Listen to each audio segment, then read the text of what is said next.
휘청거리는 두 거인, 미국과 러시아 2026년 기준 군사력은 과연 얼마나 차이 나는지 아시나요?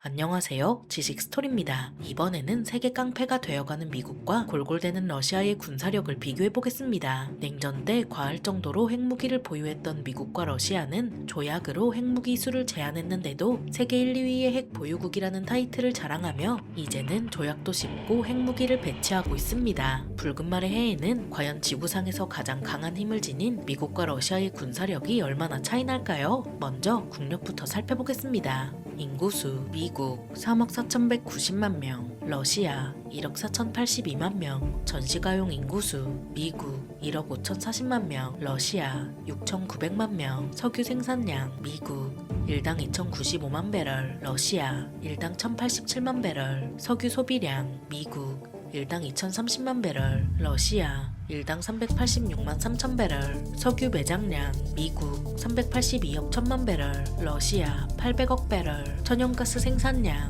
미국 1조 290억 입방미터, 러시아 6,178억 입방미터, 천연가스 매장량 미국 13조 4천억 입방미터, 러시아 47조 8천억 입방미터, 화물선 미국 3,533척, 러시아 3,533척, 한국, 미국 666곳, 러시아 67곳, 공항, 미국 16,116곳, 러시아 905곳, 2025년 기준 국내 총생산, 미국 세계 1위, 러시아 세계 9위, 인터넷 사용자 비율, 미국 93%, 러시아 92%, 2026년 미국 경제지표는 순항하고 있지만 국민 대다수에게 외면받고 있는데요. 그 이유는 임금이 오르면서 고물가로 인한 충격을 상쇄하지 못해 트럼프의 경제정책에 미국인들의 불만이 쌓였기 때문이죠. 쉽게 말해 지표는 좋은데 체감하기에는 안 좋다는 것으로 트럼프 행정부의 경제 성적표는 지표상 비약점 수준이라고 평가받으며 민심은 낙제라고 볼 수 있는 것입니다. 미국은 그래도 지표라도 순항하고 있지 러시아는 상황이 더 안 좋은데요. 러시아는 우크라이나 침공 이후 누리던 전시 호황이 마침내 한계에 부딪혔다는 분석이 나왔죠. 유가 하락과 전쟁으로 인한 인구 감소 등 여러 악재가 겹치면서 러시아의 전쟁 수행 능력에도 빨간불이 켜졌습니다. 2022년 2월 러시아의 우크라이나 침공 직후 러시아 경제는 빠르게 무너질 것이라 바라봤지만 실제로는 군사비 지출을 대폭 늘리고 전시 경제가 가동되면서 오히려 단기 호황을 누렸습니다. 하지만 2026년 들어 러시아 경제는 사실상 좌초하고 있다고 해도 과언이 아니며 경제 성장률 전망치는 코로나 팬데믹 기간을 제외하면 2014년 이후 가장 낮은 수준인데요. 러시아의 오일머니 고갈도 문제지만 더 큰 문제는 인구 절벽으로 러시아는 2019년부터 2024년까지 인구가 약 200만 명이나 감소했죠. 오일머니도 노동력도 부족하니 러시아는 법인세와 부가가치세를 인상했고 중앙은행은 기준금리를 최고 21%까지 끌어올려 버티기에 들어갔습니다. 러시아 전문가들은 당장 전쟁을 멈출 정도로 경제가 무너지지는 않겠지만 전처럼 막대한 군사비를 쏟아부을 수는 없을 것이라고 입을 모으고 있죠. 다음으로 병력 규모를 살펴보겠습니다. 상비군 미국 133만 3천 명, 러시아 132만 명, 예비군 미국 79만 9,500명, 러시아 200만 명. 앞에서 말했듯 러시아는 2019년부터 2024년까지 인구가 약 200만 명이나 감소했는데요. 이렇다 보니 당장 노동력도 부족한 상황이라 병력도 부족할 수밖에 없죠. 그래서 러시아는 북한을 포함한 여러 나라로부터 병력과 장비를 지원받아서 우크라이나와 어떻게든 싸우고 있습니다. 그러면서도 스타링크가 끊기자마자 다 죽어가는 우크라이나에 밀리는 추태를 보였죠. 하지만 미국도 상황이 좋은 건 아닌데 모병제 특성상 항상 지원자가 부족하고 그 부족한 지원자의 질조차 떨어져서 군대에 보내기 위해 재교육하는 지경에 이르렀습니다. 게다가 미국은 러시아와 달리 인권을 존중해서 병사 한 명이 전사할 때마다 유족에게 막대한 보상금을 줍니다. 물론 당연한 일이지만 미국 병사 1,000명이 전사하는 것과 러시아 병사 1,000명이 전사하는 것은 들어가는 돈의 단위가 다르다는 냉정한 계산이 들어갈 수밖에 없는데요. 그래서 미국은 러시아와 싸우더라도 병력 소모를 최대한 줄이려 하겠지만 러시아가 수단과 방법을 가리지 않고 미국이 병력을 소모하도록 압박하면 미국을 진흙탕에 빠뜨릴 수 있다는 이야기죠. 다음으로 육상 전력을 살펴보겠습니다.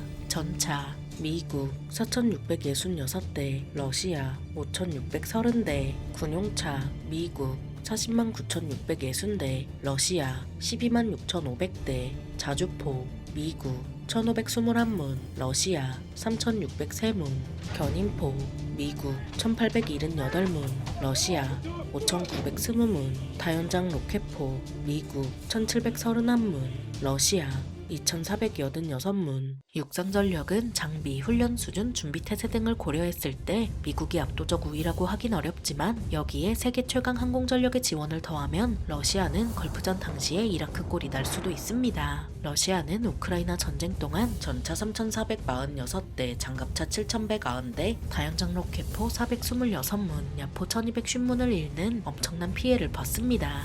이런 상황에서 러시아가 우크라이나와의 전쟁을 끝내고 미국과 싸운다고 가정하면 다 낡아빠진 장비와 갓뽑은 장비가 섞인 육상전력으로 싸우겠는데요. 러시아는 다 낡아빠진 장비를 먼저 보내고 갓뽑은 장비를 최대한 아끼는 식으로 미국의 힘을 최대한 빼놔야 신랄 같은 가능성이라도 보이겠죠.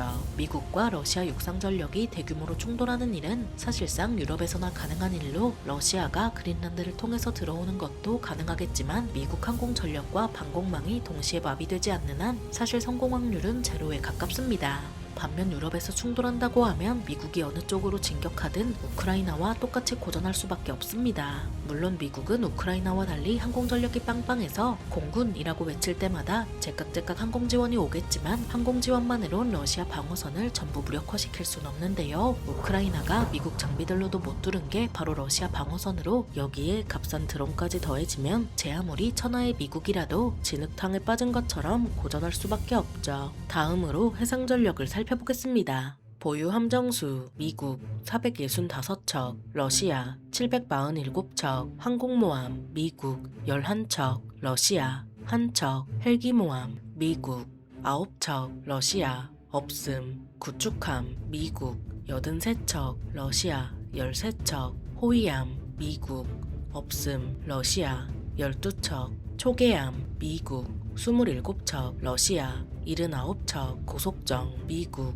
없음, 러시아 70척, 잠수함 미국 66척, 러시아 66척, 기뢰전함 미국 4척, 러시아 45척. 두 국가는 육로로 이어져 있지 않아서 서로 싸우게 된다면 해상전력이 메인이 될 수밖에 없습니다. 냉전시대 당시 미국보다 해상전력이 부족한 소련은 그 격차를 줄이고자 핵잠수함에 집중했고 그 결과 미국과 대등한 핵잠수함 전력을 갖췄는데요. 미국과 러시아가 현 상황에서 어떤 이유로든 싸우게 된다면 핵잠수함 간의 싸움이 메인 코스가 될 수밖에 없죠. 아무리 기술이 발달해도 주기적으로 수면 위로 올라올 필요가 없는 핵잠수함은 미국과 러시아 서로에게 가장 큰 위협입니다. 그래서 수상함이 러시아보다 많은 미국은 러시아 핵잠수함과 핵추진 수중 드론을 미리 잡지 못하면 큰 피해를 볼 수밖에 없는데요. 하지만 미국과 러시아가 태평양에서든 대서양에서든 격돌하게 된다면 미국 해상 전력과 여기에 딸린 항공 전력으로 러시아는 전멸에 가까운 피해를 볼 수밖에 없겠죠. 하지만 그렇게 된다 해도 러시아가 살아남은 핵잠수함과 핵추진 수중 드론으로 미국 해상 전력의 피해를 누적시키면 조선업이 폭삭 주저앉은 미국으로서는 피해를 빠르게 복구하긴 어려운 상황이라 이겨도 이긴 게 아닐 수도 있습니다. 이어서 항공전력을 살펴보겠습니다.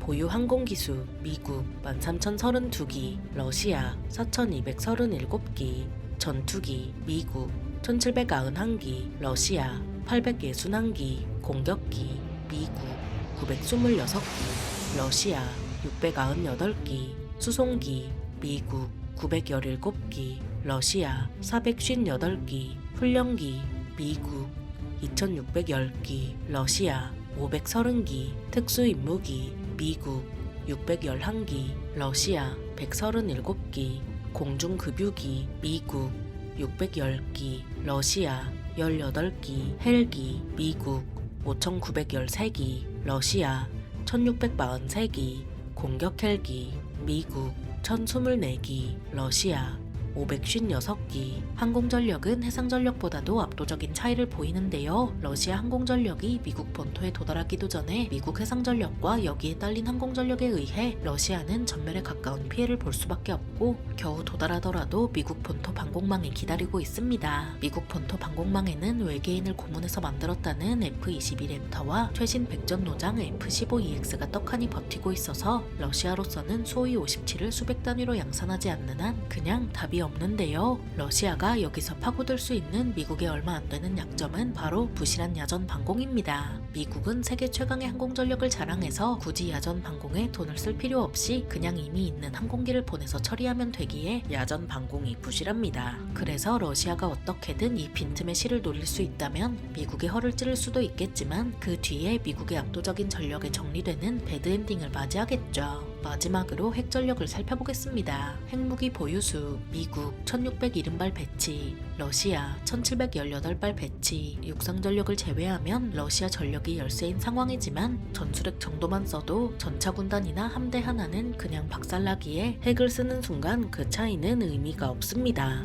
핵이 쓰이면 참호 안에 있는 보병이나 육상전력 일부는 어떻게 살아남을지 모르겠지만 해상전력과 항공전력은 전멸할 수밖에 없겠습니다. 그렇게 되면 살아남은 육상전력 한 줌과 바닷속에 있어서 살아남은 잠수함 한 줌이 최후의 최후까지 싸우거나 전의를 상실하고 각자 재건에 힘쓰겠는데요. 핵겨울을 맞이할 일은 없길 바라며 2026년 한 해가 어떻게 될지 저희 지식 스토리와 함께 지켜보면 좋을 것 같습니다. 부리가 덜덜거리는 독수리 미국과 눈 내리는 나이지리아인 러시아의 군사력을 비교해봤는데요. 영상이 유익하셨다면 구독과 좋아요 부탁드립니다. 감사합니다. 지식 스토리였습니다.